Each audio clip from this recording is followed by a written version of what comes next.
ഇന്നത്തെ തിരുവചന ധ്യാനത്തിനായിട്ട് മത്തായിയുടെ സുവിശേഷം 16-ാമത്തെ അധ്യായം 18-ാമത്തെ വാക്യം വായിക്കുവാനായിട്ട് താല്പര്യപ്പെടുന്നു. മത്തായിയുടെ സുവിശേഷം 16-ാമത്തെ അധ്യായം 18-ാമത്തെ വാക്യം. Matthew chapter 16 verse 18. നീ പത്രോസ് ആകുന്നു, ഈ പാറമേൽ ഞാൻ എൻ്റെ സഭയെ പണി, പാതാള ഗോപുരങ്ങൾ അതിനെ ജയിക്കുകയില്ല എന്ന് ഞാൻ നിന്നോട് പറയുന്നു. വളരെ പരിചിതമായ ഒരു തിരുവചന ഭാഗമാണ് വായിച്ചത്. ഞാൻ എൻ്റെ സഭയെ പണി, പാതാള ഗോപുരങ്ങൾ അതിനെ ജയിക്കുകയില്ല എന്ന് ഞാൻ നിന്നോട് പറയുന്നു. ഈ തിരുവചന ഭാഗത്തിലൂടെ കർത്താവിന് നമ്മളോട് പറയാനുള്ള ദൂതുണ്ട്, സഭയോട് പറയാനുള്ള ദൂതുണ്ട്. ഈ വാക്യത്തിലെ രണ്ട് കാര്യങ്ങൾ, രണ്ട് ഭാഗങ്ങൾ ഇതിനകത്തുണ്ട്. സ്തോത്രം. ഒന്ന് സഭയോടുള്ള ദൂതാണ്. സഭയോടുള്ള ദൂത് ഇങ്ങനെയാണ് പറയുന്നത്: സഭയെ ഞാൻ പണി. നമ്മുടെ സഭയെക്കുറിച്ചുള്ള ദൈവത്തിന്റെ ദൂത് എന്താണെന്ന് ചോദിച്ചാൽ കർത്താവ് പറയാനുള്ളത്, സഭയെ ഞാൻ പണിയും, എൻ്റെ കർത്താവ് പണിയാൻ പോവുക. എന്നിട്ട് പറയാണ്, ഈ സഭയെ ഞാൻ പണിയുന്നത് കൊണ്ട് നിങ്ങൾ പരാജയപ്പെടുകയില്ല.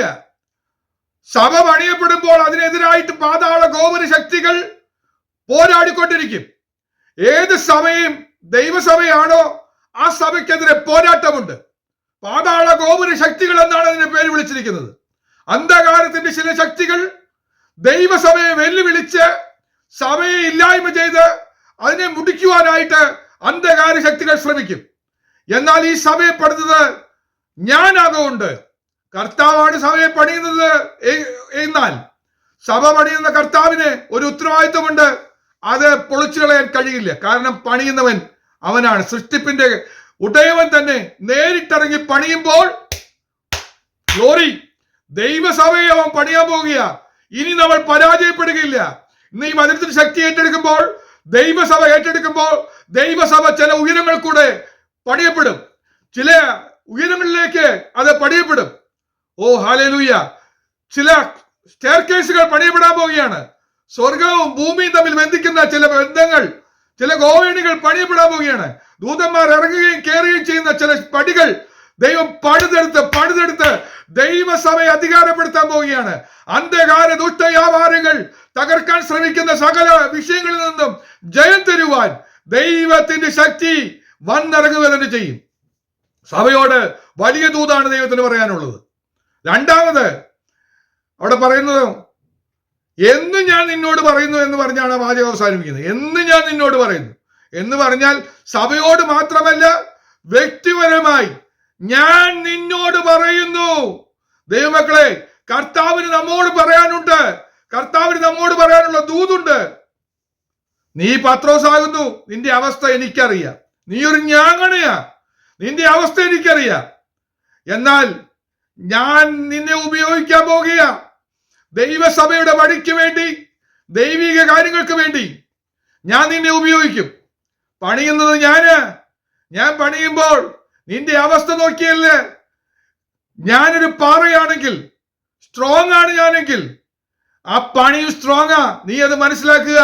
നിന്നെ പണിതെടുത്ത് മാനപാത്രമാക്കി മാറ്റുവാൻ ഞാൻ ആഗ്രഹിക്കുന്നു. നീ ഇനി പരാജയപ്പെടുകയില്ല.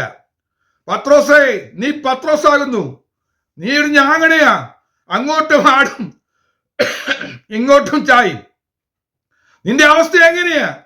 നീ എന്നെ ഏറ്റുപറയും, നീ എന്നെ തള്ളി പറയും. അതാണ് നിന്റെ സ്ഥിതി. ഈ സ്ഥിതിയിൽ നിന്ന് നിനക്കൊരു മാറ്റം തന്നിട്ട് നിന്നെ പഴുതെടുക്കുവാൻ ഞാൻ ആഗ്രഹിക്കുന്നു. ഞാൻ നിന്നെ പഴുതു കഴിഞ്ഞാൽ, ഞാൻ നിന്നെ പഴുതെടുത്താൽ നീ പിന്നെ പരാജയമായിരിക്കില്ലേ. നിന്നെ തോൽപ്പിക്കാൻ ഒരു ശക്തിക്ക് കഴിയില്ല. ഒരു കോഴി കൂകിയാൽ തോറ്റുപോകുന്ന നിന്റെ അവസ്ഥയ്ക്ക് പരിഹാരം വരുത്തിയിട്ട്,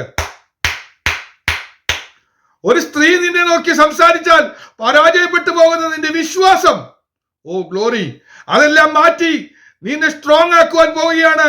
പിന്നെ നിന്നെ തൊടുവാൻ ഒരു പാതാള ശക്തിക്കും ഒരു അന്ധകാര ഗോപുരങ്ങൾ ശക്തിക്കും സാധിക്കാത്ത വണ്ണം നിന്നെ പഴുതെടുക്കുവാൻ ഞാൻ ആഗ്രഹിക്കുന്നു.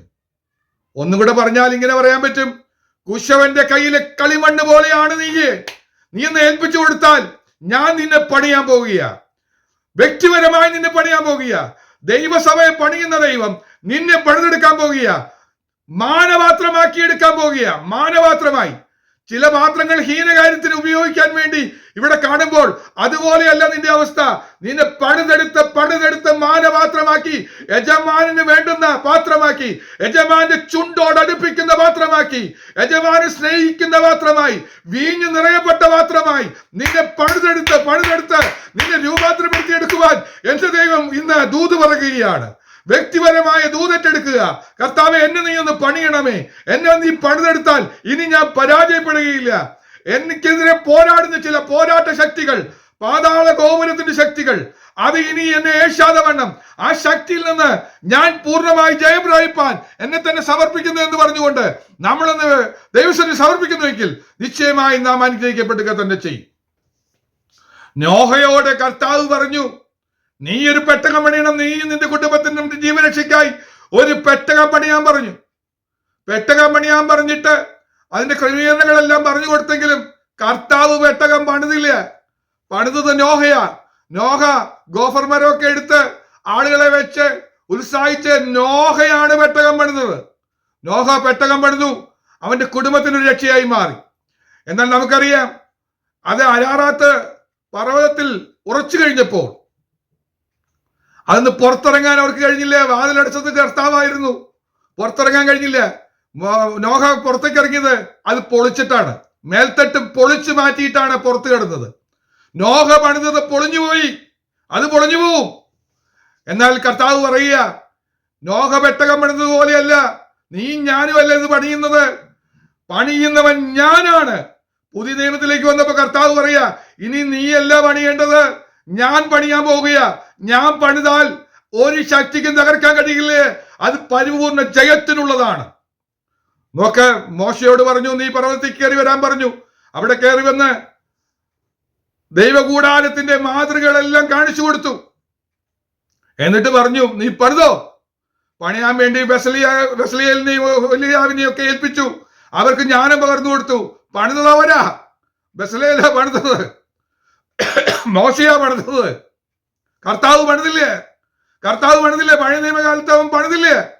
എന്നാൽ കർത്താവ് പുതിയ നിയമത്തിൽ വന്നപ്പോ പറയാ, എന്നോടും നിന്നോടും പറയാ, ഇനി നിന്നെ കൊണ്ട് പണിയിക്കുന്നില്ല. തിരുസാന്നിധ്യം വഹിക്കുന്ന ഇടം ഞാൻ പണിതോളാം. അത് പണിതാൽ പിന്നെ ശക്തികളൊന്നും ജയിക്കില്ല. പഴയ നിയമകാലത്ത് പണിയപ്പെട്ട ശലോമോൻ പണിത ദേവാലയം ഉൾപ്പെടെ സകലവും, ഹെരോദാവിന്റെ കാലത്ത് പണിയപ്പെട്ട ദേവാലയവും എല്ലാം, പുതുക്കി പണിത ദേവാലയങ്ങളും എല്ലാം തകർന്നടിഞ്ഞപ്പോൾ കർത്താവ് പറയാ, തകർന്നടിയാത്ത വിധത്തിൽ, ഇനി പരാജയമില്ലാത്ത വിധത്തിൽ ഞാൻ പണിയാമെന്നാണ് കർത്താവ് പറഞ്ഞത്. അതുകൊണ്ട് കർത്താവ് പണിതാൽ പാതാള ഗോപുരങ്ങൾക്ക് അതിനെ തകർക്കാനോ ജയിക്കാനോ കഴിയില്ല. വ്യക്തിപരമായി കർത്താവ് ദൂത് പറയുക, ഞാൻ നിന്നെ പണിതെടുക്കാൻ പോകുക. കഴിഞ്ഞ നാളുകളിൽ നീ സ്വയമായി പണിത ചില മേഖലകളുണ്ട്, അവിടെയൊക്കെ പരാജയപ്പെട്ടു. കോപത്തിന് ചില മേഖലയിൽ ജയിക്കാൻ വേണ്ടി നീ എടുത്ത ചില തീരുമാനങ്ങളൊക്കെ എടുത്ത് ശാന്തശീലമൊക്കെ നീ ഓർത്തെങ്കിലും ചില ഘട്ടം വന്നപ്പോൾ പരാജയപ്പെട്ടു പോയില്ലേ? എന്നാൽ ഇനി പരാജയപ്പെടാതെ ഗ്ലോറി നിന്നെ പണിതെടുക്കുവാൻ ഞാൻ ആഗ്രഹിക്കുകയാണ്. ഒരു സമർപ്പണം ഇന്ന് വന്നാൽ ഈ പ്രാർത്ഥനയിൽ ദൈവമക്കൾ സമർപ്പിക്കപ്പെടുന്നുവെങ്കിൽ, കുശവന്റെ കയ്യിലെ കളിമണ്ണ് പോലെ ഒന്ന് ഏൽപ്പിച്ചു കൊടുത്താൽ, ഓ ഗ്ലോറി, ചീത്തയായി പോയ പാത്രത്തെയും വീണ്ടും അവന്റെ കരങ്ങൾ മെനഞ്ഞെടുത്ത് അവൻ പണിതെടുത്താൽ ഗ്ലോറി, പിന്നെ തകരില്ലേ, പരാജയപ്പെടില്ല. ഓ, പ്രതിസന്ധിക്ക് പരിഹാരം വരിക തന്നെ ചെയ്യും. അങ്ങനെയെങ്കിൽ കർത്താവ് നമ്മളോട് പറയാണ്, ദൈവസഭയെ കർത്താവ് പണിയാൻ പോകുക. കഴിഞ്ഞ നാളുകളിൽ ദൈവസഭ പണിതപ്പെട്ടു. അതിൽ നിന്ന് ചിലരൊക്കെ അടർന്നുപോയി, ചില കുടുംബങ്ങൾ വിട്ടുപോയി, ചിലതൊക്കെ വരുന്നു പോകുന്നു. ഈ സ്ഥിതിക്ക് ഒരു മാറ്റം വരുത്താൻ പോകുക. ദൈവസഭയെ ദൈവം പണിയാൻ പോകുക. നമ്മളൊന്ന് ഏൽപ്പിച്ചു കൊടുത്താൽ മതി. കർത്താവേ, ഓ സ്ട്രോങ് ആയ പാറയിൽ, ക്രിസ്തുവാകുന്ന പാറയിൽ അടിസ്ഥാനമിട്ട് ആഴെ കുഴിച്ച വചനത്തിൽ നമ്മളൊന്ന് ആഴെ കുഴിക്കുകയാണ്. ഈ വചനങ്ങളെ കേട്ട് പണിയുന്നവൻ പാറയിൽ ആഴെ കുഴിച്ച് അടിസ്ഥാനമിട്ട് പണിയുന്നവനോട് തുല്യമായി തീരും. ഈ വചനത്തിന് ശക്തിയാൽ നമ്മളൊന്ന് ആഴെ കുഴിക്കുകയാണ്. കർത്താവേ, അങ്ങയുടെ വചനപ്രകാരം നീ തന്നെ ഞങ്ങളുടെ സഭയെ പണിയണമേ എന്ന് പറഞ്ഞുകൊണ്ട് ആഴത്തിൽ നമ്മളൊരു സമർപ്പണം, ആഴമേറിയ ഒരു സമർപ്പണത്തിലേക്ക് ദൈവസഭ ഈ ദിവസങ്ങളിലെ പ്രാർത്ഥനയിൽ നാം മുന്നോട്ട് വരുമ്പോൾ ഞാൻ വിളിച്ചു പറയാം, ദൈവകൃപ നമ്മുടെ ഭവനങ്ങളിലും ഓരോ വ്യക്തികളിലും ദൈവസഭയിലും നിറഞ്ഞു കവിയുക തന്നെ ചെയ്യും. പിന്നെ പരാജയമില്ലേ? പിന്നെ പരാജയമില്ല. ചിന്തിക്കാൻ പോകുന്നത്, ദൈവസഭയെ തകർക്കാനായി ശ്രമിച്ച ചില അന്ധകാര ശക്തികളുണ്ട്. ആ ശക്തികൾ ഏതെന്ന് വിളിച്ചു പറഞ്ഞ് പ്രാർത്ഥിപ്പാനായിട്ട് താല്പര്യപ്പെടുക. നമ്മളതിൽ ജയം പ്രാപിക്കാൻ പോവുക. എന്നാൽ കർത്താവ് പറഞ്ഞു, ഞാൻ എൻ്റെ സഭയെ പണിയുമെന്ന് പറഞ്ഞു. ഞാൻ എൻ്റെ സഭയെ പണിയുമെന്ന് പറഞ്ഞപ്പോൾ ദുഷ്ടഅന്ധകാരങ്ങൾ തീരുമാനിച്ചു, എന്നാൽ അവനെ അങ്ങ് തകർത്ത് കളയാമെന്ന്. പറഞ്ഞയാളെ തകർത്ത് കളയാമെന്ന് അങ്ങ് തീരുമാനിച്ചു. ആരാഗ്രഹിക്കുന്നുവോ അവരെ തകർത്ത് കളയുവാൻ ദുഷ്ടഅന്ധകാരങ്ങൾ ശ്രമിക്കും. കർത്താവ് എന്നെ പണിയണമെന്ന് പറഞ്ഞ് നമ്മളൊന്ന് ഒരുക്കപ്പെട്ട് കഴിയുമ്പോൾ ദുഷ്ടഅന്ധകാര വ്യാപാരങ്ങൾ ശക്തിയോടെ വരും. നീ ഒരു ആലയമായി മാറാതെ, ദൈവം വസിക്കുന്ന മന്ദിരമായി മാറാതെ വണ്ണം നിന്നെ അകറ്റി മാറ്റി നിരാശയുടെയും സംശയത്തിന്റെയും ഭയത്തിന്റെയും കയത്തിലേക്ക് തട്ടിയിട്ട് തകർത്ത് കളയുവാനായിട്ട് ചില വിഷയങ്ങളുമായി വരുമ്പോൾ ദൈവാത്മാവ് പറയുക, അങ്ങനെ നീ പരാജയപ്പെട്ടു പോകാതിരിക്കാൻ ദൈവത്തിന്റെ കൃപയുണ്ട്. കർത്താവിനെ അവർ വിചാരിച്ചു തകർത്ത് കളയാൻ തീരുമാനിച്ചു. പിതാവിന്റെ അനുവാദം കൊണ്ട് തകർത്ത് കളയാൻ അവന് പ്രസാദം തോന്നി. മനസ്സിലായില്ല, അന്ധകാര പാതാള ഗോപുരങ്ങൾക്ക് കാര്യം മനസ്സിലായില്ല. കെട്ടിടം പണിതിന് മുമ്പ് ഒരു തകർച്ചയുണ്ട്.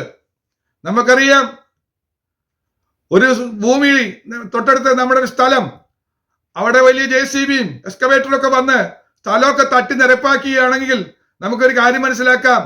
വലിയ യന്ത്രസാമഗ്രികളൊക്കെ വന്നു കഴിഞ്ഞാൽ അവിടെ പണിയാൻ പോകുന്നത് ഒരു ചെറിയ കോഴിക്കൂടൊന്നല്ല, വലിയ മൾട്ടി സ്റ്റോറി ബിൽഡിംഗ് വരാൻ പോകുന്നു എന്നാണ് അതിന്റെ അർത്ഥം. തകർക്കപ്പെട്ടുവെങ്കിൽ ഒരു കാര്യം മനസ്സിലാക്കുക, എന്റെ ദൈവം ഉദ്ദേശിക്കുന്നു, ഒരു വലിയതൊന്ന് പണിയാൻ ആഗ്രഹിക്കുകയാണ്. വലിയ ഉയരങ്ങളിലേക്ക് എത്തുന്ന വലിയ കെട്ടിടം തന്നെയാണ് പണിയാൻ ആഗ്രഹിക്കുന്നത്. സ്തോത്രം. ഇത് തിരിച്ചറിയുവാൻ പാതാള ഗോപുരങ്ങൾ കഴിഞ്ഞില്ലേ? അവർ തട്ടി തകർത്ത് രക്തം മുഴുവൻ ഊറ്റിക്കളഞ്ഞ് കർത്താവിനെ കല്ലറയിൽ കൊണ്ട് അടക്കി. വലിയ കല്ല് ഉരുട്ടി വെച്ചു, അതിന് സീല് വെച്ചു, കാവല് നിർത്തി വെച്ചു. പാതാള ഗോപുരങ്ങൾ വിചാരിച്ചു ഞങ്ങൾ ജയിച്ചു എന്ന്. എന്നാൽ ഒരു ഞായറാഴ്ച വന്നപ്പോൾ ദൈവസഭയുടെ ആരാധന വെളിപ്പെടുന്ന ദിവസമായ ആഴ്ചവട്ടത്തിന്റെ 1-ാം ദിവസം രാവിലെ സമയം ഒരു കാര്യം മനസ്സിലാക്കി, സഭ തകർന്നു പോകില്ല. സഭ പണിയാൻ പോകുന്നവൻ തകരില്ല. കല്ല് ഉരുട്ടി വെച്ചിട്ടുണ്ടെങ്കിൽ ആ കല്ലിനെ ഉരുട്ടി മാറ്റിക്കൊണ്ട് ദൂതൻ അതിന് മുകളിൽ കയറിയിരിക്കുന്ന ഒരു കാഴ്ചയാണ് കണ്ടത്. ആ പുലർച്ചെ ആ പ്രഭാതത്തിൽ കണ്ടൊരു കാഴ്ചയുണ്ട്. കല്ല് ഉരുട്ടി മാറ്റിയ ഒരു ദൂതനുണ്ട്.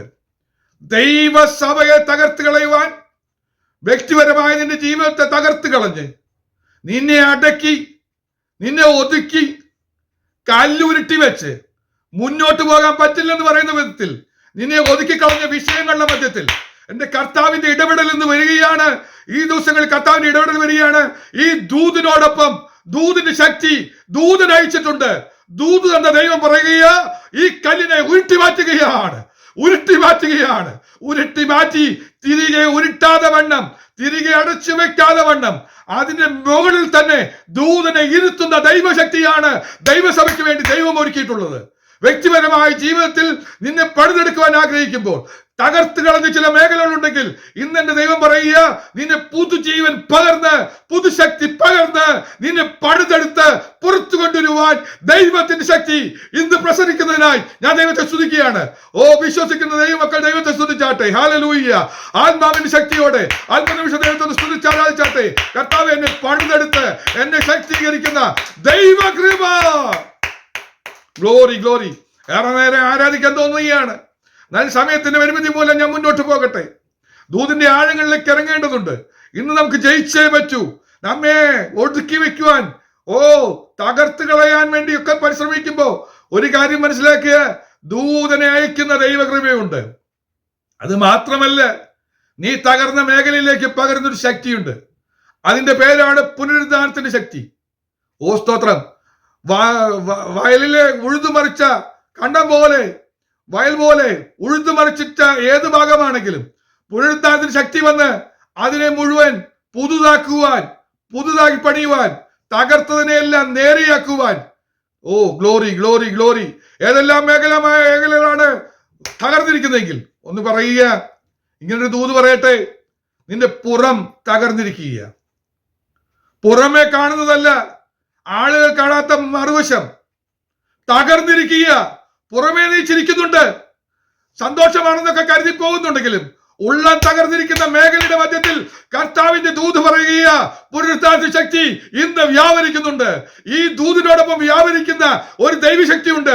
ദൂതുമായി ദൂതൻ വന്നുവെങ്കിൽ ഹല്ലേലൂയ, ഹല്ലേലൂയ, ഹല്ലേലൂയ, ആ ദൂതിനോടൊപ്പം പകരപ്പെടുന്ന പുനരുത്ഥാനത്തിന്റെ ശക്തി നിന്നെ പണിതെടുക്കാൻ പോകുക. നിന്റെ ഉള്ളം തകർന്നിരിക്കുന്ന അനുഭവങ്ങൾ, മനം തകർന്നവരെ അവൻ സൗഖ്യമാക്കുകയും അവൻ പണിയുകയും ചെയ്യും.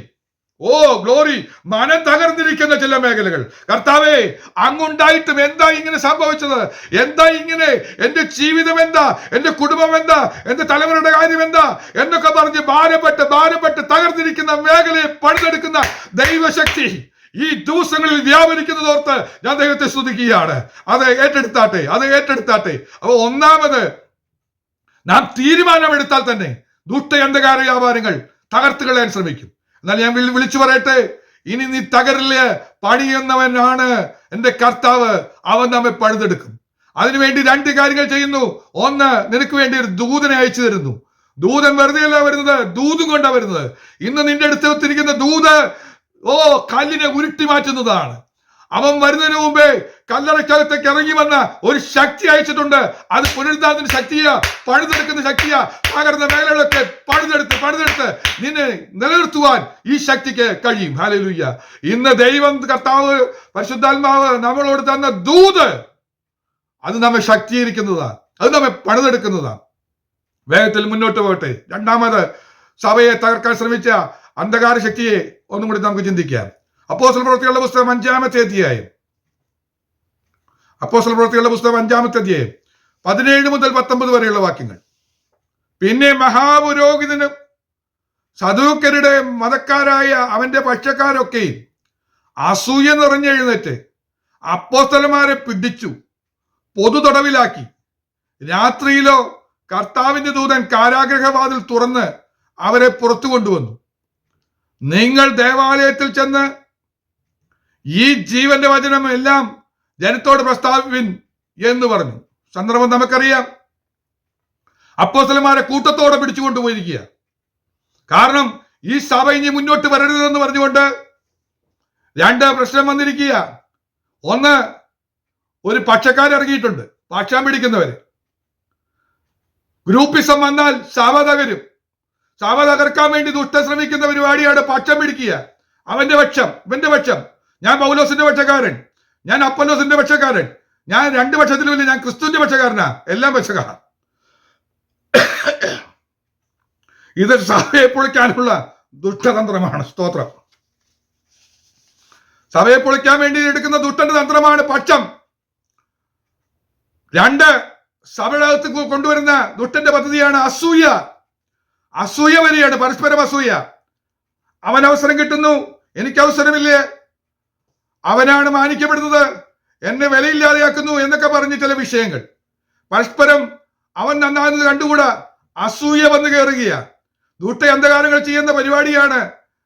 ഒന്ന്, പക്ഷം പിടിക്കുന്ന അനുഭവങ്ങൾ, അവരുടെ ഗ്രൂപ്പ് ഇവരുടെ ഗ്രൂപ്പ് എന്ന് പറയുന്ന രീതി. രണ്ട്, അസൂയ. ഇങ്ങനെ രണ്ടും കൂടെ വന്നു കഴിഞ്ഞാൽ പിടിച്ച് ബന്ധിച്ച് ദുഷ്ടൻ തടവിലാക്കും. എന്താ തടവിലാക്കുന്നത്? ആരാധിക്കാൻ കഴിയില്ലേ, ദൈവത്തെ സ്തുതിക്കാൻ കഴിയില്ലേ, നിന്നെ തടവിലാക്കാൻ ശ്രമിക്കുമ്പോ കർത്താവ് പറയുക, നിന്നെ കുറിച്ചുള്ള ദൈവിക പദ്ധതി നിന്നോടൊന്ന് ദൂതായി പറഞ്ഞ ദൈവം പറയുക, നിന്നെ തടവിലാക്കി ഈ അസൂയയും പക്ഷവും ഒക്കെ നിന്നെ ബാധിച്ച് നിന്റെ ആത്മീക ജീവിതം തകർത്ത് കളയാൻ ഞാൻ അനുവദിക്കില്ലേ, ഞാൻ ദൂതനയക്കും. ഓ ഹല്ലേലൂയ! ഇന്ന് രാത്രിയിൽ കർത്താവിന്റെ ദൂതൻ ഈ ബന്ധനത്തെ അഴിക്കാൻ പോവുക. എത്ര പേർ വിശ്വസിക്കുന്നു? നമ്മുടെ അടുത്ത ഓരോ മീറ്റിങ്ങുകളിലും വലിയ വിടുതൽ നടക്കാൻ പോവുക. സ്തോത്രം! കർത്താവിന്റെ ദൂതൻ രാത്രിയിൽ കാരാഗൃഹ വാതിൽ തുറന്ന് അവരെ പുറത്തു കൊണ്ടുവന്നു. ദൈവസഭയിൽ അപ്പോസ്തലിക ശുശ്രൂഷകൾ നിറവേറ്റപ്പെടേണ്ട പ്രത്യേക ജീവിതങ്ങൾ, നമ്മെ ഉപയോഗിച്ച് അഭിഷേകത്തിന്റെ ശുശ്രൂഷകൾ ചെയ്തെടുക്കപ്പെടേണ്ടവർ, അവരെ ബന്ധിച്ച് അസൂയയും പക്ഷവും ഗ്രൂപ്പിസവും എല്ലാം വന്ന് ദുഷ്ട അന്ധകാരങ്ങൾ ബന്ധിച്ച് കാരാഗ്രഹത്തിൽ ഇട്ടുവെച്ചിരിക്കുക, ശുശ്രൂഷ വെളിപ്പെടാതെ വേണം. എന്നാൽ പരിശുദ്ധാത്മാവ് വിളിച്ചു പറയുക, ഇനി അനുവദിക്കില്ലേ, കാരണം പണിതത് ഞാനാണെങ്കിൽ, ഈ സഭയുടെ നാഥൻ ഞാനാകൊണ്ട്, ഇതേ ശ്രേഷ്ഠൻ ഞാനാകൊണ്ട്. സ്തോത്രം. കർത്താവ് പറയുന്നു, ദൂത നീ മുന്നോട്ട് പോ. സ്തോത്രം. സാധാരണ ദൂതന്മാർ വന്നാൽ ദൗത്യം കഴിഞ്ഞു പോകും. കർത്താവിന്റെ കല്ലറയുടെ വാതില്, ആ കല്ല് ഉരുട്ടി മാറ്റിയിട്ട് ദൂതൻ പോയില്ലേ. നമ്മളവിടെ വായിക്കുന്നത് ദൂതൻ അതിന്റെ മുകളിൽ ഇരിക്കുകയായിരുന്നു. എന്താ പോകാതിരുന്നെന്നറിയോ? സഭയ്ക്കെതിരെ ഇനിയും പോരാട്ടമുണ്ട്. സഭയ്ക്കെതിരെ ഇനിയും പോരാട്ടമുള്ളത് കൊണ്ട് ദൂതൻ പോയില്ലേ. ആ ദൂതൻ ഇപ്പോൾ വന്നിരിക്കുക. എവിടെയാണ് ബന്ധനം ഉണ്ടാക്കിയതെന്ന് പറഞ്ഞാൽ ആ ബന്ധനത്തെ അഴിക്കാൻ ആ ദൂതൻ അടുക്കൽ വന്ന് വാതിൽ തുറന്ന് അവരെ പുറത്തു കൊണ്ടുവന്നു. എന്നിട്ട് ദൂത് പറഞ്ഞു. എന്താ ദൂത്? നിങ്ങൾ 20-ാം വാക്യം, നിങ്ങൾ ദേവാലയത്തിൽ ചെന്ന് ഈ ജീവന്റെ വചനം എല്ലാ ജനത്തോടും പ്രസ്താവിപ്പിൻ എന്ന് പറഞ്ഞു. ജീവന്റെ വചനം. എന്താ ദൂത്? ദൈവമക്കൾക്ക് ദൈവം തരാൻ പോകുന്നത്. ഇനി ദുഷ്ടന്ധകാര വ്യാപാരങ്ങൾക്ക് ശക്തിപ്പെടാൻ കഴിയാതെ വേണം. നിന്നെ ഇല്ലായ്മ ചെയ്യാൻ ശ്രമിക്കുമ്പോ പകരപ്പെടുന്നത് ഒരു ജീവനാ. വചനത്തിലെ ജീവൻ, ജീവന്റെ വചനം. വെറുതെ ഈ വചനം കേട്ടിട്ട് യെസും ഒന്നും പറഞ്ഞുകൊണ്ടൊന്നും കാര്യമില്ല. ഇത് എന്നോടുള്ള ദൂതാന്നും പറഞ്ഞുകൊണ്ട്. ഈ വചനത്തിന്റെ ജീവനുണ്ട്, ഇതിനൊരു ചൈതന്യമുണ്ട്. ഇത് നമ്മളൊന്ന് ഏറ്റെടുത്തേ. കർത്താവേ, ഇത് എന്നോടുള്ള ദൂതാ, എന്റെ സഭയ്ക്കുള്ള ദൂതാ. ഇവിടെ ഞാൻ പരാജയപ്പെടില്ല. ഞാൻ ഇനി ഒരു ഗ്രൂപ്പ് സിസ്റ്റത്തിൽ ഞാൻ ചേരില്ല. ഒരു ഗ്രൂപ്പും ഞാൻ ചിന്തിക്കില്ല. എനിക്ക് ആരോടും അസൂയയില്ല. കർത്താവ് ആരെ അനുഗ്രഹിച്ചാലും അവരെ കുറിച്ച് 2 കുറ്റം പറയുന്ന രീതിയൊന്നും പലരുത്. അവരെ കുറിച്ച് നല്ലതേ പറയാവൂ. അവരെ മോശമാക്കി കാണിക്കാൻ ശ്രമിക്കുന്ന പരിപാടിയൊക്കെ ദൂഷ്ടയന്ത്രകാരൻ നിന്നെ തകർത്ത് കളയാനുള്ള പദ്ധതിയാണെന്ന് തിരിച്ചറിഞ്ഞ് ഇന്ന് ദൂതേറ്റെടുത്ത് നീ ദൈവസഭയിൽ പറയേണ്ട ചില കാര്യങ്ങളുണ്ട്. ദേവാലയത്തിൽ ചെന്ന് ഈ ജീവന്റെ വചനം, നിന്നെ വിടുവിക്കുന്ന ജീവന്റെ വചനം, ബന്ധനമഴിക്കുന്ന ജീവന്റെ വചനം, ഈ വചനമെല്ലാം ജനത്തോട് പ്രസ്താവിപ്പിൻ. നമ്മുടെ വായിൽ നിന്ന് ഇനി പറയാൻ പോകുന്ന ദൈവസഭയിൽ ദൈവമക്കൾ മൗനമായിരിക്കാനുള്ളവരല്ല. ജീവന്റെ വചനം വായിലൂടെ വെളിപ്പെടുത്തേ. ജീവന്റെ വചനം പ്രസ്താവിക്കപ്പെടുന്നവരായി മാറട്ടെ. ദൈവസഭ തകരില്ല. ദൈവസഭ തകരില്ല. കാരണം പണിതത് ദൈവമാ. നീ തകരില്ല, നീ പകരില്ല. നിന്നെ ബന്ധനത്തിലാക്കാൻ ആര് ശ്രമിച്ചാലും അതിന്റെ വാതിൽ തുറന്ന് പുറത്തു കൊണ്ടുവരും. പിന്നീട് നമ്മൾ വായിക്കുന്നുണ്ടല്ലോ അവിടെ ആ ഭാഗത്ത്, ഇവരെ കൊണ്ടുവരാൻ വേണ്ടി ചെന്ന് നോക്കിയപ്പോ പൂട്ടിക്കിടക്കുക.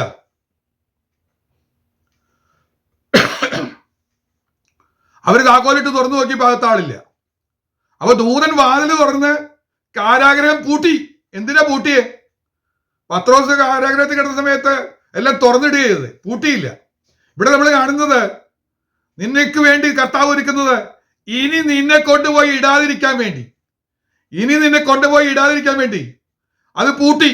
എന്നിട്ട് പറഞ്ഞു, നീ ദേവാലയത്തിലേക്കാണ് പോകേണ്ടത്.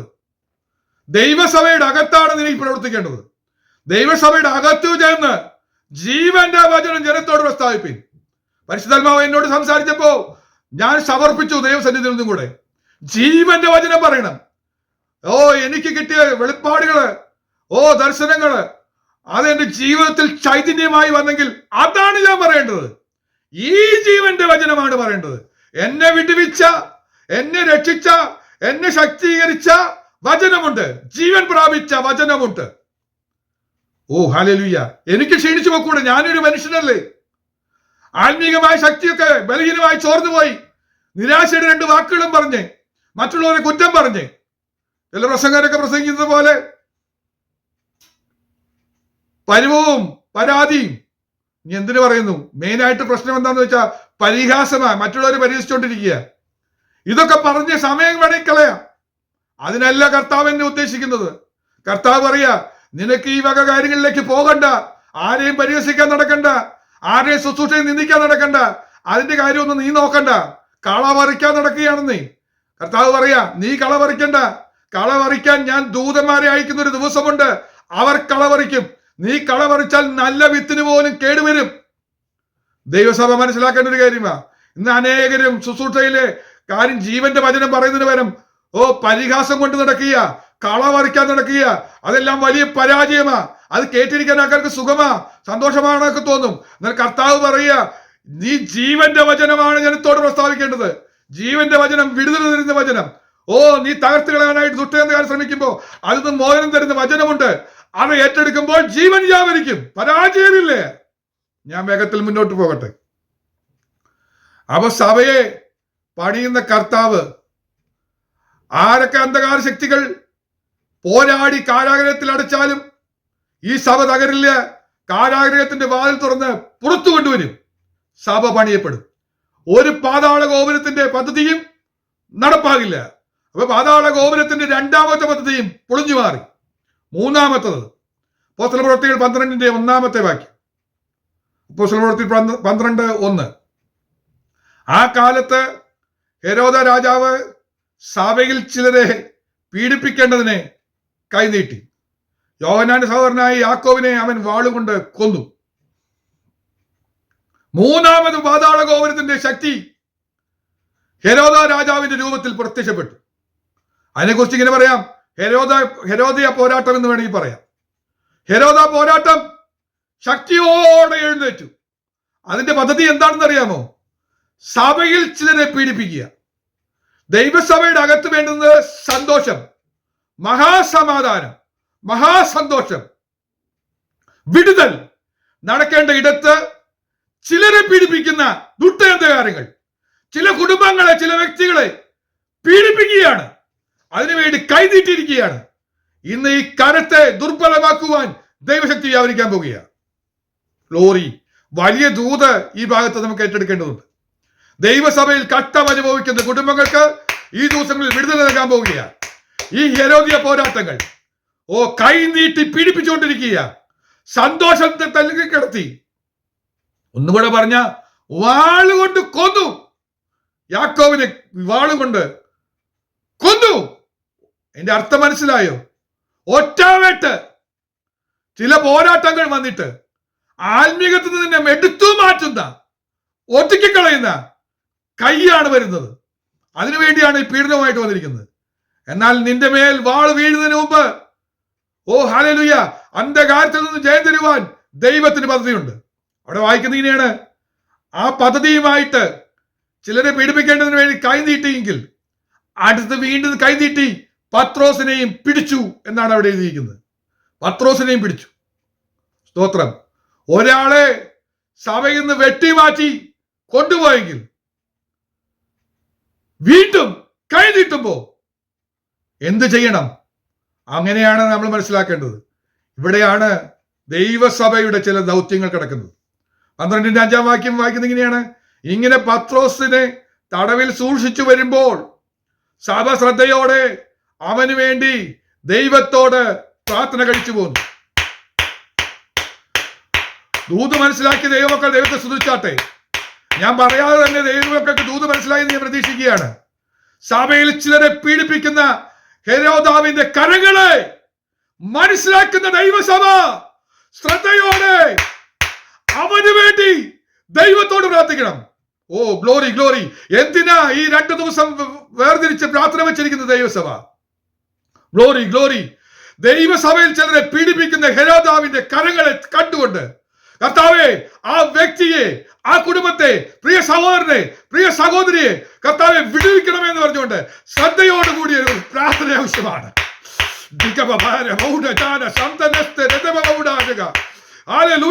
യേശുവിന്റെ നാമം ജയം, യേശുവിന്റെ നാമം ജയം. ശ്രദ്ധയോടുകൂടിയ ഒരു സ്പെഷ്യൽ പ്രയർ, ഞാൻ അതിന് പേരിട്ടത് അങ്ങനെയാ. ഒരു പ്രത്യേക പ്രാർത്ഥനയാ വെച്ചിരിക്കുന്നത്. ഒരു പ്രത്യേക പ്രാർത്ഥനയാ വെച്ചിരിക്കുന്നത്. എന്തിനു വേണ്ടിയാ? അവന് വേണ്ടി, അവന് വേണ്ടി. ആർക്ക് വേണ്ടി? ഹെരോദാവിന്റെ കരം നീട്ടി പീഡനം അനുഭവിച്ചുകൊണ്ടിരിക്കുന്ന വ്യക്തി ജീവിതങ്ങളെ വിടുവിക്കപ്പെടേണ്ടതിന്. ഗ്ലോറി. സഭ ശ്രദ്ധയോടുകൂടി പ്രാർത്ഥിക്കുമ്പോൾ സഭ ഓർഡർ ഇടണം. എന്താ ഓർഡർ ഇടണ്ടേ? ദൂരം പോയിട്ടില്ലേ? കല്ലറയുടെ കല്ല് ഉരുട്ടിക്കളഞ്ഞിട്ട് ദൂതൻ പോയിട്ടില്ലേ? ആ ദൂതൻ കാരാഗ്രഹത്തിന്റെ വാതിൽ തുറന്നിട്ട് പോയിട്ടില്ലേ? അവൻ ഇവിടെയുണ്ട്. എന്തിനു വേണ്ടിയാ കാത്തു നിൽക്കുന്നേ? സഭ ഓർഡർ ഇടണം. സഭ കൽപ്പിക്കണം. സഭ കൽപ്പിക്കണം. സഭ കൽപ്പിക്കാൻ പോകുക. എന്താ സഭ കൽപ്പിക്കേണ്ടത്? ഈ കരത്തെ വെട്ടിമാറ്റുക. ഹെരോദാവിന്റെ കരത്തെ വെട്ടിമാറ്റുക. ദുഷ്ട അന്ധകാര വ്യാപാരങ്ങൾ ഇനി ആരെയും പീഡിപ്പിക്കാൻ കറന്നിട്ടരുത്. ദൂതൻ പുറപ്പെട്ടു. സഭ ശ്രദ്ധയോടുകൂടി പ്രാർത്ഥിച്ചപ്പോൾ സഭയുടെ വായിൽ നിന്നും പുറത്തു വന്ന അഭിഷേകത്തിന്റെ ശക്തി ഇന്ന് കൽപ്പിക്കുകയാണ്. യേശുവിന്റെ നാമത്താൽ ദൈവസഭയിലേക്ക് കരം നീട്ടി ചിലരെ പീഡിപ്പിച്ചുകൊണ്ടിരിക്കുന്ന ഹെരോദ്യ പോരാട്ടങ്ങൾ യേശുവിന്റെ നാമത്താൽ നിർജീവമായി പോകട്ടെ. യേശുവിന്റെ നാമത്താൽ ഇനി പീഡനങ്ങൾ അനുഭവിക്കുവാൻ ദൈവജനം ഇടയാകരുത്. യേശുവിന്റെ നാമത്തിന്റെ ശക്തിയാൽ, അഭിഷേകത്തിന്റെ ശക്തിയാൽ വിളിച്ചു പറയുകയാണ്, ഇനി ഈ ഹെരോദ്യ പോരാട്ടം നശിപ്പിക്കുകയില്ല. ഇനി ഹെരോദ്യ പോരാട്ടം ആരെയും പീഡിപ്പിക്കാൻ ഉണ്ടാകില്ല. യേശു ജനിച്ചപ്പോ തുടങ്ങിയതാ ഹെരോദ്യ പോരാട്ടം. സഭ പണിയെന്ന് പറഞ്ഞപ്പോ തുടങ്ങിയതാ. എത്ര കുഞ്ഞുങ്ങളെ വെട്ടി കൊന്നു കളഞ്ഞത്. ആ വാളും കൊണ്ട് അവൻ നടക്കുക. സഭ വന്നപ്പോ സഭയിലേക്ക് കറന്നീട്ടി ചിലരെ പിടിക്കുന്ന ഒരു പോരാട്ടമായി തുടർന്നുകൊണ്ടിരിക്കുന്ന പോരാട്ടങ്ങൾ. നീ ജനിച്ചപ്പോൾ തൊട്ട്, ആത്മീകമായി ജനിച്ചപ്പോൾ തൊട്ട് ഈ പോരാട്ടം നിന്നെ പലപ്പോഴും പീഡിപ്പിക്കേണ്ടതിന് കറന്നീട്ടിയിട്ടുണ്ട്. ഓ ഗ്ലോറി! വലിയ തോത് മർമ്മങ്ങൾ മനസ്സിലാക്കുക. ഈ പോരാട്ടത്തെ തിരിച്ചറിഞ്ഞ് പ്രാർത്ഥിക്കുക. സഭ ശ്രദ്ധയോടെ പ്രാർത്ഥിക്കാൻ പോവുക. ചില വ്യക്തികൾ നിങ്ങൾ കൃപയെ വന്ന അന്ന് തൊട്ട് ഈ പീഡനങ്ങൾ സഹിച്ചുകൊണ്ടിരിക്കുക. ഇന്നേ വരെ സ്വസ്ഥത അനുഭവിക്കാൻ കഴിഞ്ഞില്ല. ആരാധനയുടെ സ്വാതന്ത്ര്യം അനുഭവിക്കാൻ കഴിഞ്ഞില്ല. വേണ്ട വിധത്തിൽ ആരാധിക്കാൻ കഴിയുന്നില്ല. വേണ്ട വിധത്തിൽ സ്തുതിക്കാൻ കഴിയുന്നില്ല. ഒന്ന് ആത്മാവിൽ ദൈവസഭ ഒരുമിച്ച് ചേർന്ന് സ്തുതിച്ച് ആരാധിച്ചു തുടങ്ങിയാട്ടെ.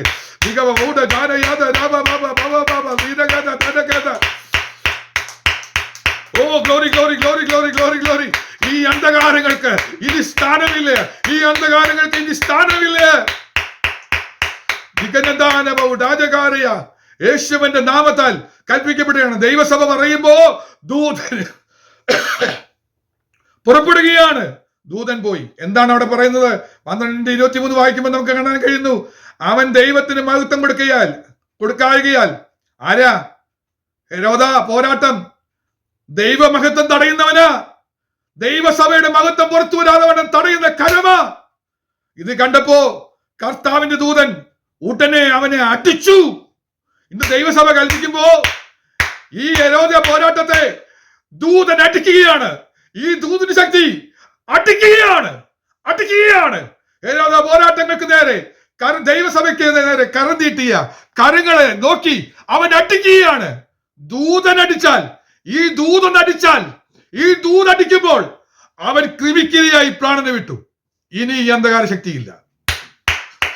ഓ പീഡനം അനുഭവിക്കുന്ന സഭയിൽ ചിലർ അനുഭവിക്കുന്ന കഷ്ടങ്ങൾക്ക് അറുതിയായി വരികയാണ്. കാരണം ഇന്ന് ഈ കൊണ്ടുവന്ന ദൂതൻ ഒരു അടി അടിച്ചിരിക്കുകയാണ്. ഈ പോരാട്ടത്തെ അടിച്ച് തകർത്ത് കിർമിച്ച് ഇരിയാക്കി തീർത്തു. ഇനി ഇല്ലെന്ന് കരമൊന്നും പോകില്ല. കരം കാണാൻ പോലും ഇല്ല. അത് ക്രിമിക്കിരയായി ജീവനോടെ ഇരിക്കുമ്പോ തന്നെ മാംസം അഴുകി പുഴുതിന്ന് തീർത്തെന്ന് അസ്ഥികൂടമാക്കി മാറ്റിയെന്ന് ഒറ്റയടിക്ക്. സ്തോത്രം! അങ്ങനെയെങ്കിൽ ഒന്ന് ഓർത്ത് നോക്കുക, ഈ ശക്തി എത്ര വലുതാണ്. കാരണം സഭ പണിത ദൈവമാണ്. ദൈവസഭയിൽ നിന്നെ പണിത ദൈവമാണ്. ദൈവം വസിക്കുന്ന മന്ദിരമാക്കി ആത്മശക്തി പകർന്ന് നിന്നെ പണിതെടുത്തത് എന്റെ ദൈവമാകിയാൽ നിനക്കെതിരെ കരം നീട്ടുന്ന അന്ധകാര ദുഷ്ട വ്യാപാരങ്ങൾ, നാളുകളായി ജനിച്ച കാലം തൊട്ട് പിന്തുടരുന്ന, ആത്മീകമായി മുന്നോട്ട് വരുവാൻ ശ്രമിച്ച അന്ന് തൊട്ട് പോരാടുന്ന ഹെരോദ്യ പോരാട്ടങ്ങൾ, അതിനെ അടിച്ച് ക്രിമിക്കിരയാക്കുവാൻ ദൈവശക്തി വ്യാപരിക്കുന്നതിനെ സ്തോത്രം ചെയ്യുക. ആ ശക്തിയെ എന്റെ കർത്താവ് ഇല്ലാതെയാക്കി. ദൂതനെ അയച്ച് ദൂതൻ ആ ശക്തിയെ ഇല്ലാതെയാക്കിയതിനു ശേഷമാണ് പുറകെ പോകുന്നത്. ഇന്ന് ദൂതുമായി വന്ന ദൈവത്തിന്റെ ദൂതൻ, ഈ ദൂതിന്റെ ശക്തി ദൈവസഭയിൽ വ്യാപരിച്ച് ദൈവസഭ നാളുകളായി അനുഭവിക്കുന്ന ഈ ഹെരോദ്യ പോരാട്ടങ്ങളെ എന്നേക്കുമായി അവസാനിപ്പിച്ചിരിക്കുന്നു. I declare in the name of Jesus, there is no more Herodian issues, no power for such issues. യേശുവിന്റെ നാമത്താൽ ഹല്ലേലൂയ! പീഡിപ്പിക്കുന്ന ദുഷ്ട അന്ധകാരങ്ങളുടെ ഒരു ശക്തിക്കും ഇനി സ്ഥാനമില്ല. സ്തോത്രം! ഈ ദൂത് അടിക്കുകയാണ്, അടിച്ചു തകർത്തിരിക്കുക. സ്തോത്രം! നന്ദിയോടെ വിശ്വാസത്തോടെ പറഞ്ഞാട്ടെ, ഇനിയില്ല.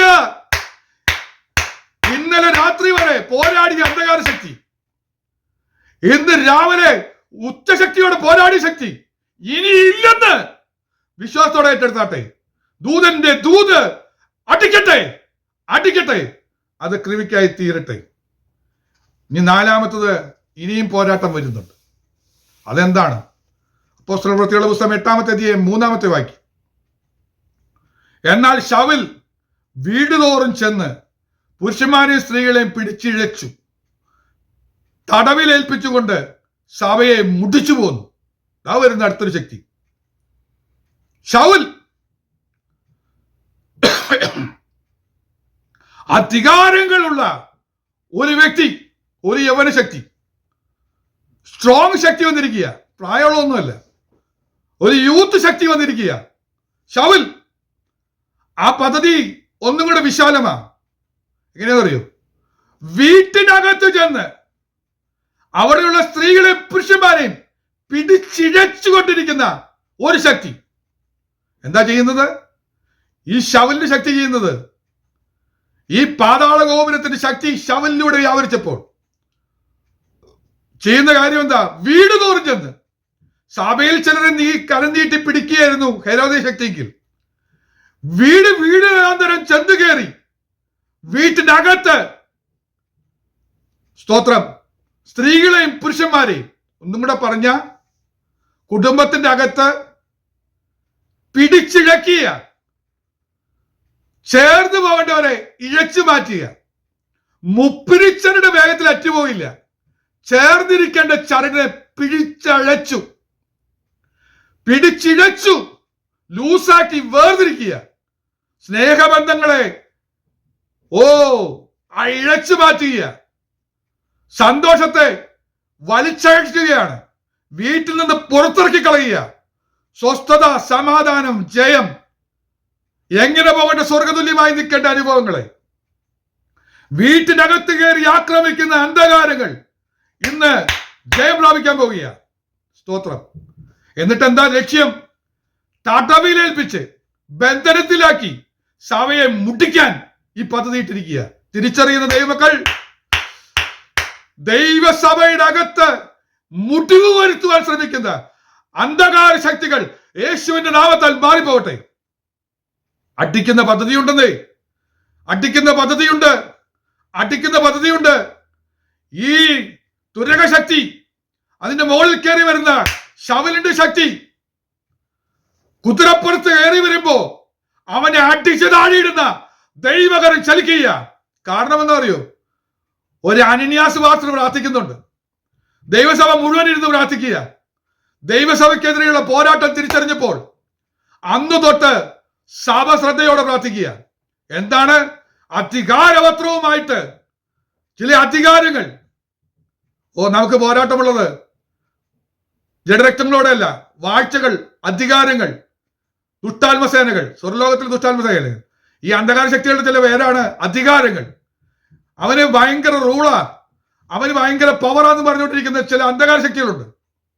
ഇത് തിരിച്ചറിയുമ്പോ, സ്തോത്രം, എന്റെ വീട്ടിനകത്ത് പോരാടുന്ന അന്ധകാരത്തെ തിരിച്ചറിയുമ്പോ ഒന്ന് പ്രാർത്ഥിച്ചു തുടങ്ങ്. സ്തോത്രം. പ്രാർത്ഥിക്കുമ്പോൾ സംഭവിക്കുന്ന കാര്യം എന്താ അറിയോ? അവനെ അടിച്ചിടും. അവന്റെ കണ്ണ് ഇരുട്ടാക്കി മാറ്റും. കാഴ്ച നഷ്ടപ്പെട്ടു. ശൗൽ മുട്ടുകുത്തി ആ ശക്തിയെ മുട്ടുകുത്തിച്ച് അവനെ പണിതെടുക്കാൻ പോവുക. സ്തോത്രം. ഈ ശക്തി ഇനി അവനിൽ വാഴില്ല. പാതാള ഗോപുരത്തിന്റെ ശക്തി അവനെ സ്വാധീനിച്ചു വെക്കിൽ. ദൈവസഭയോടുള്ള ദൂത് പറയാ, ചില പാതാള ഗോപുര ശക്തികൾ വ്യാപരിച്ച വ്യക്തികളെ രൂപാന്തരപ്പെടുത്തുവാൻ ചില വെളിച്ചങ്ങൾ വീശിയടിക്കുകയാണ്. ചില വെളിച്ചങ്ങൾ വീശിയടിക്കുമ്പോ ആ വെളിച്ചങ്ങൾ ഹല്ലേലൂയ ചിലരുടെ കണ്ണിലടിച്ച്, സ്തോത്രം, അവനെ രൂപാന്തരപ്പെടുത്താൻ പോവുകയാണ്. എന്നിട്ട് പറഞ്ഞു, അനന്യാസിന് ദൂത് കൊടുത്തു. പ്രാർത്ഥിക്കുന്ന ദൈവത്തിനോട് ഹല്ലേലൂയ ദൈവദാസന് ദൂത് കൊടുത്തു. എന്താ ദൂത്? സഭയെ മുടിച്ചു വരുന്ന ഈ അന്ധകാര ശക്തിക്ക് വിരാമമായി നീ പ്രാർത്ഥിക്കേ. അവനെ പ്രാർത്ഥിപ്പിക്കുന്നവനാക്കി മാറ്റിയിട്ടുണ്ട്. അവൻ പ്രാർത്ഥിക്കുന്നു, നീ ചെല്ലേ. ഇന്നടുത്ത് കിടക്കുകയാണ് ശക്തി. ഇന്ന് കർത്താവ് എനിക്ക് തന്ന ദൂതതാ. കർത്താവ് അന്യാസിനോട് പറഞ്ഞ പോലെ പറഞ്ഞു, വീട് തോറും ചെന്ന് സഹോദരന്മാരെ സഹോദരിമാരെയും പിടിച്ചിഴയ്ക്കുന്ന തടവിലാക്കുന്ന ശക്തിക്ക് പരിഹാരം വന്നിരിക്കുന്നത് ഡിക്ലെയർ ചെയ്യാൻ പറഞ്ഞു. യേശുവിന്റെ നാമത്തിൽ ഞാൻ ഡിക്ലെയർ ചെയ്യുകയാണ്. ഓ ദൈവസഭയിലകത്ത് കുടുംബങ്ങളെ കീഴടക്കുന്ന സമാധാന സ്വസ്ഥത കളഞ്ഞ് തലമുറയുടെ അനുഗ്രഹത്തെ, കുടുംബത്തിനകത്ത് നന്മയെ എല്ലാം തടവിലാക്കി ബന്ധിച്ച സകല ബന്ധനങ്ങളെയും യേശുവിന്റെ നാമത്താൽ അത് നീക്കി മാറ്റിയിരിക്കുന്നുവെന്ന് സഭയോട് ഡിക്ലെയർ ചെയ്യുകയാണ്. ആത്മാവിന് ശക്തിയോട് ഡിക്ലെയർ ചെയ്യുകയാണ്. സ്തോത്രം. മുടിപ്പിച്ചവനെ കൊണ്ട് ലോകം മുഴുവൻ സഭ ഉണ്ടാക്കിപ്പിക്കാൻ കഴിയുന്ന ദൈവശക്തി. ഇനി ദൈവസഭയിലേക്ക് ദൈവം അയക്കാൻ പോകുന്നത് പാതാള ഗോപുരങ്ങൾ കീഴടക്കിയ ചില വ്യക്തി ജീവിതങ്ങളെ രൂപാന്തരപ്പെടുത്തി ദൈവസഭയുടെ പണിക്ക് വേണ്ടി ഉപയോഗിക്കാൻ പോകുക. ഈ ദിവസങ്ങളിൽ അത് കാണാൻ പോകുക. ചിലരോട് ദൂത് പറയാൻ ചിലരുടെ വീട്ടിലേക്ക് ദൈവം നമ്മെ അയക്കാൻ പോകുക.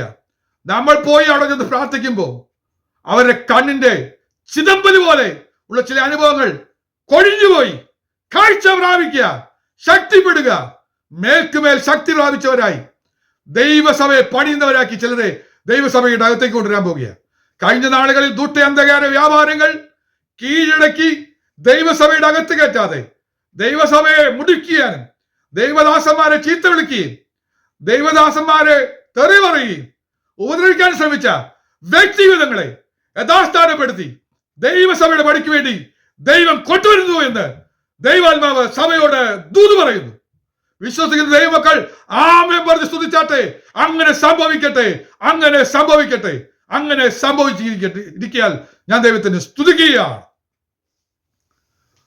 9-ാം അധ്യായത്തിലേക്ക് വരുമ്പോൾ 8 കഴിഞ്ഞ് 9 വരുമ്പോൾ നമ്മൾ വായിക്കുന്നത് ഇങ്ങനെയാണ്: അങ്ങനെ യഹൂദ്യ, ഗലീല, ശമര്യ എന്ന ദേശങ്ങളിലൊക്കെ സഭയ്ക്ക് സമാധാനമുണ്ടായി. അത് ആത്മീക വർധന പ്രാപിച്ചും കർത്താവിനോടുള്ള ഭക്തിയിലും പരിശുദ്ധാത്മാവിന്റെ പ്രബോധനയിലും നടന്നും പെരുകിക്കൊണ്ടിരുന്നു. ഓ ഓ ഹല്ലേലൂയ, ഹല്ലേലൂയ. വായിക്കുമ്പോൾ തന്നെ ദൈവശക്തിയുടെ ഒരു വലിയ വ്യാപാരം ഞാൻ തിരിച്ചറിയുക. എന്താണ് പറയുന്നത്? വീട് തോറും ചെന്ന് സഹോദരന്മാരെ സഹോദരിമാരെയൊക്കെ വലിച്ചിഴച്ച്, ചില വിഷയത്തിലേക്ക് വലിച്ചിഴച്ച്, ചില പ്രതിസന്ധിയിലേക്ക് വലിച്ചിഴച്ച്, ചില രോഗാവസ്ഥയിലേക്ക് വലിച്ചിഴച്ചുകൊണ്ടിരുന്ന അന്ധകാരത്തെ ഒതുക്കി കഴിഞ്ഞപ്പോ ഗലീല, യഹൂദ്യ, ശമര്യ, നമ്മുടെ ദൈവമക്കൾ പ്രാർത്ഥിക്കുന്ന ഓരോ സ്ഥലങ്ങളിലൊക്കെയും അവിടെ ദൈവസഭയ്ക്ക് വേണ്ടി കർത്താവ് ചെയ്യാൻ പോകുന്ന ചില കാര്യങ്ങൾ, 4 കാര്യങ്ങൾ അവിടെ വായിക്കുന്നുണ്ട്. 1, സഭയ്ക്ക് വേണ്ടുന്ന 4 കാര്യങ്ങൾ. സഭയ്ക്ക് സമാധാനം. ദൈവസഭയുടെ സ്വസ്ഥത കളഞ്ഞുകൊണ്ടിരുന്ന ഈ ശക്തിക്ക് പരിഹാരം വരുത്തി ദൈവസഭയ്ക്ക് സമാധാനം. 2, ഈ പ്രശ്നം മാറിയാൽ സഭയിൽ ആത്മീക വർധന പ്രാപിക്കും. 3, കർത്താവിനോടുള്ള ഭക്തി വർദ്ധിക്കും. 4, പരിശുദ്ധാത്മാവിന്റെ പ്രബോധനയിൽ നടന്നു വരും. 5, സഭ പെരുകും. 5 കാര്യങ്ങളാണ് ദൈവസഭയ്ക്ക് വേണ്ടി കർത്താവ് ചെയ്യാൻ പോകുന്നത്. സഭ പണിയുന്നവൻ ചെയ്യുന്ന 5 കാര്യങ്ങൾ. 1, സഭയ്ക്ക് സമാധാനം. സഭയ്ക്ക് സമാധാനം. ദുഷ്ടയന്ധകാര വ്യാപാരങ്ങൾ സമാധാനം കെടുത്തിയിട്ടുണ്ടെങ്കിൽ ഇനി അങ്ങനെയില്ലേ, സമാധാനം ഏറ്റെടുത്തു കൊടുക്കുക. 2, ദൈവസഭയിൽ ക്ഷീണിച്ച അവസ്ഥയല്ല, ഓരോ കൂട്ടായ്മയിലും ആത്മീക വർധനവ് പ്രാപിക്കും. 3, നമ്മുടെ ഭക്തി വർദ്ധിക്കും. ഭക്തി കളഞ്ഞു പോകുന്നതല്ല, ഭക്തി ക്ഷീണിച്ചു പോകുന്ന അവസ്ഥകളൊക്കെ മാറി കർത്താവിനോടുള്ള ഭക്തി, കർത്താവിനോടുള്ള സ്നേഹം അത് വർദ്ധിച്ചു വരും. 4, ദൈവസഭയിൽ നടക്കേണ്ടുന്നത് മാനുഷിക ആലോചനയല്ല, പരിശുദ്ധാത്മാവിന്റെ പ്രബോധനം. ആ പരിശുദ്ധാത്മാവിന്റെ പ്രബോധനം കിട്ടിയാൽ സഭ പെരുകിക്കൊണ്ടിരിക്കും. വിജയിക്കട്ടെ. ദൈവസഭയെ തകർത്ത് കളയാൻ അന്ധകാര ശക്തിക്ക് കഴിയില്ല. പകരം ദൈവം ചെയ്യുന്ന ആ വൻ കാര്യം ഏറ്റെടുത്തു കൊടുക്കുക. ദൈവം ദൈവസഭയെ പണിയുകയാണ്. സ്തോത്രം. ആത്മീക വർധന പ്രാപിച്ച് ഭക്തിയിലും പരിശുദ്ധാത്മാവിന്റെ പ്രബോധനയിലും നടന്നു വരികയാണ്. 5-ാമത്തത് വായിക്കാം. വെളിപ്പാട് പുസ്തകം 1-ാം അധ്യായം 9-10 വാക്യങ്ങൾ. വെളിപ്പാട് 1-9-10 വാക്യങ്ങൾ. നിങ്ങളുടെ സഹോദരനും യേശുവിന്റെ കഷ്ടതയിലും രാജ്യത്തിലും സഹിഷ്ണുതയിലും കൂട്ടാളിയുമായ യോഹന്നാൻ എന്ന ഞാൻ ദൈവവചനവും യേശുവിന്റെ സാക്ഷ്യവും നിമിത്തം പത്മോസ് എന്ന ദ്വീപിൽ ആയിരുന്നു. 10-ാം വാക്യം, കർത്തൃദിവസത്തിൽ ഞാൻ ആത്മവിവശനായി. ഇവിടെ ചില കാര്യങ്ങൾ, മർമ്മങ്ങൾ മനസ്സിലാക്കാനുണ്ട്. സഭ എന്ന് പറഞ്ഞാൽ ദൈവസഭയ്ക്കകത്ത് രണ്ട് കാര്യങ്ങൾ. ഒന്ന് ദൈവവചനം, രണ്ട് യേശുവിന്റെ സാക്ഷ്യം. ഇത് നിമിത്തം അന്ധകാര ശക്തികൾ തകർക്കാൻ ശ്രമിക്കും. തകർത്തില്ലാതെയൊക്കെ പോവും. കർത്താവിന്റെ സഹിഷ്ണുതയിലും ന്യായത്തിലും കഷ്ടതയിലും കൂട്ടാളിയായി മാറിയ യോഹന്നാന്മാരെ തിളച്ച എണ്ണയിലിട്ട് വറുത്തെടുക്കാൻ ശ്രമിച്ചിട്ടും സഹിഷ്ണുതയും ദൈവത്തിന്റെ കൃപയും ദൈവത്തിന്റെ കൂട്ടായ്മയും ഉള്ളതുകൊണ്ട് കൂട്ടായ്മയിൽ നിന്ന് വിട്ടുമാറാത്ത യോഹന്നാന്മാരെ തിളച്ച എണ്ണയ്ക്ക് മുക്കിക്കൊല്ലാൻ കഴിഞ്ഞില്ല. അങ്ങനെ വന്നപ്പോൾ ഒരു പദ്ധതി ഒരുക്കി. എന്താ പദ്ധതി? ഒറ്റപ്പെടുത്താൻ നോക്കുക. ഒറ്റപ്പെട്ടു പോവുക. ഏകാന്തതയും ഭീതിയും പരത്തുന്ന ശക്തിയായി ഇവിടെ വരികയാണ്. പത്മോസ് ദ്വീപിന്റെ ശക്തിയാണ്. പത്മോസിന്റെ ശക്തി, പാതാള ഗോപുരം ഉണ്ടാക്കിയ പത്മോസിന്റെ ശക്തിയിൽ ഒറ്റപ്പെടുന്ന അവസ്ഥ, ഏകാന്തത, ഭീതി പരത്തുന്ന അനുഭവങ്ങൾ ഒടുക്കിക്കളയാനുള്ള അവസാന തന്ത്രമായി വന്നിരിക്കുക. തിളച്ചെണ്ണയ്ക്ക് കഴിയാത്തതിനെ ഞാനിവിടെ ഒരുക്കുമെന്ന് പറഞ്ഞ് കാട്ടുമൃഗങ്ങളുമായി ഇളക്കി വിട്ടിരിക്കുകയാണ്. സഭയുടെ കൂട്ടായ്മ പൊട്ടിച്ചാൽ ജയിക്കുമെന്ന് കണക്കുകൂട്ടിയ ശക്തി ഇന്ന് സഭയിൽ നടത്തി മാറ്റി നിർത്താൻ ശ്രമിക്കുന്ന ചില ശക്തികൾ, ചിലരെ ദൈവസഭയിൽ നിന്ന് അകറ്റി മാറ്റിയിരിക്കുന്നിടത്ത് കർത്താവ് പറയുക, കർത്താവിന്റെ ദൂതനോട് ഇറങ്ങി വരും. ദൂത് കൊണ്ടുവരും, സഭയ്ക്കുള്ള ദൂതുമായിട്ട്. കർത്തൃദിവസത്തിൽ ഞാൻ ആത്മവിവശനായി. അങ്ങനെയാണെങ്കിൽ ഒന്ന് വിളിച്ചു പറയാൻ പോവുക, ഞായറാഴ്ച ദിവസം ആരാധന മധ്യേ ഒരു ആത്മാവിന്റെ വിവിശത വരാൻ പോകുക. ഇതുവരെ പോരാടിയ സകല ശക്തിക്ക് പരിഹാരം വരുത്തി സ്വർഗീയ വെളിപ്പാട് തരുവാൻ കഴിയുന്ന ദൈവശക്തി അവിടെ വരികയാണ്. സഭയെ ഭൂമിയിൽ തകർത്തുകളെ ശ്രമിക്കുമ്പോൾ മനസ്സിലാക്കേണ്ട ഒരു ശക്തിയുണ്ട്, ഒരു കാര്യമുണ്ട്. അന്ധകാര ദുഷ്ടവ്യാപാരമേ, ഈ സഭ സ്വർഗത്തിൽ സൂക്ഷിക്കപ്പെടാനുള്ളതാണ്. ഇവിടെ കയറി വരിക, ഇവിടെ കയറി വരിക എന്ന് പറഞ്ഞ് ഏത് ഉഷര ഭൂമിയാണെങ്കിലും പത്മോസിന്റെ അനുഭവങ്ങളിൽ നിന്നും നമ്മെ ഉയർത്തി മാറ്റുന്ന ഒരു ശക്തിയുണ്ട്, ദൈവകൃപയുണ്ട്. ആ ശബ്ദം നമ്മെ ഉയരത്തിലേക്ക് മാറ്റുക തന്നെ ചെയ്യും. വെളിപ്പാട് പുസ്തകം 20-ന്റെ 9-ാമത്തെ വാക്യത്തിൽ വായിക്കുന്നത് ഇങ്ങനെയാണ്: 1000 ആണ്ട് കഴിഞ്ഞപ്പോ ഈ ദുഷ്ടയന്ധകാര വ്യാപാരങ്ങളെല്ലാം കൂടെ ഭൂമിയിൽ പരക്കെ ചെന്ന് വിശുദ്ധന്മാരുടെ പാളയത്തെയും പ്രിയ നഗരത്തെയും വളയും. എന്നാൽ ആകാശത്ത് നിന്ന് തീയിറങ്ങി അവരെ ദഹിപ്പിച്ചു കളയും. അവരെ വഞ്ചിച്ച പിശാചിനെ മൃഗവും കള്ളപ്രവാചകനും കിടക്കുന്ന ഗന്ധക തീപ്പൊയ്കയിലേക്ക് തള്ളിയിടും. അവർ എന്നേക്കും രാപ്പകൽ ദണ്ഡനം സഹിക്കേണ്ടി വരും. ഈ പാതാള ഗോപുര ശക്തികൾ, പിശാച്, മൃഗം, കള്ളപ്രവാചകൻ, ഈ വക എല്ലാ പോരാട്ടങ്ങളും ആകാശത്തുനിന്ന് തീയിറക്കി ദഹിപ്പിച്ചു കളഞ്ഞ് അതിനെ ഇൻമൂലനാശമാക്കി തീപ്പൊയ്കയിലേക്ക് എന്നേക്കുമായി തള്ളിക്കളയാൻ പോവുകയാണ്. ഇതാണ് ദൈവസഭയുടെ പദ്ധതി. ഒരു കാരണവശാലും പാതാള ഗോപുര ശക്തികൾ ജയിക്കുകയില്ല. പറഞ്ഞത് എന്റെ കർത്താവാണെങ്കിൽ ഇന്ന് നേരിടുന്ന ഓരോ പ്രതിസന്ധിയും ദൈവസഭയെ ബാധിക്കാതെ വണ്ണം അവന്റെ പ്രൊട്ടക്ഷൻ ഉണ്ട്. അത് നമ്മൾ ആത്മാവിൽ ഏറ്റെടുക്കുകയാണ്, ആത്മശക്തിയോടെ ഏറ്റെടുക്കുകയാണ്. പഴുതെടുക്കുന്ന ദൈവം വ്യക്തിപരമായി ദൂത് പറഞ്ഞു, നിന്നെ അവൻ പഴുതെടുക്കുകയാണ്, മാനപാത്രമാക്കി രൂപാന്തരപ്പെടുത്തി. ഓ, ഇവിടെ കയറി വരിക എന്ന് പറഞ്ഞ് നിന്നെ വിളിച്ചു ചേർത്ത് കിരീടം അണിയിക്കുവാൻ അവൻ ആഗ്രഹിക്കുകയാണ്. മഹത്വ കിരീടം ചൂടിക്കുന്ന ഒരു ദിവസമുണ്ട്, അതിനേക്കായി അവൻ ഒരുക്കുകയാണ്. അതിനു മുമ്പ് പോരാടിയ ചില ശക്തികളുടെ മുന്നിൽ നാം പരാജയപ്പെടുകയില്ല. അതിന് ശക്തി ഏറ്റെടുത്താൽ, അതിന്റെ അഭിഷേകം ഏറ്റെടുക്കുമ്പോൾ നാം വിജയിക്കും. അതിനായി സർവ്വശക്തനായ ദൈവം നമ്മെ സഹായിക്കട്ടെ എന്ന് പറഞ്ഞുകൊണ്ട് എന്റെ വാക്കുകളെ ചുരുക്കുന്നു.